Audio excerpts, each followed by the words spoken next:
په خوند سړی راپاڅي او په خوند سړی ویده شي د شپې چې کله کله په مړوند سړی ویده شي په خدای که د جنت د حورو غېږ ته یې زړه وشي په یوه نیمه سینه خو چې په ژوند سړی ویده شي فکر کوم ډېر ملګري د اسلامي او سیاسي ویډیوګانو په خپرولو باندې داسې خوابدي شوي دي زه به نورې طبي او ادبي ویډیوګانې درته جوړم خو کاشکې تاسو دومره تکړه شئ چې د خلکو د پوهولو او د ټولنې د اصلاح لپاره مټې راونغاړئ مولانا رومي وایي چې ټولنه د زرو علماو په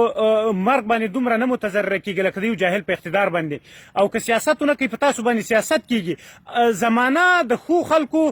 د چوپتیا څخه خرابېږي نه د بدو خلکو د شتون څخه دغه ځوانان باید وپوهول شي سیاسي پوهه ورکړل شي که نه هر چا چې غوا کړل غوا کوي د پښتون روژنې لپاره استعمالوي وایي پښتون په دین سر ورکوي خو په دین سر نه خلاصوي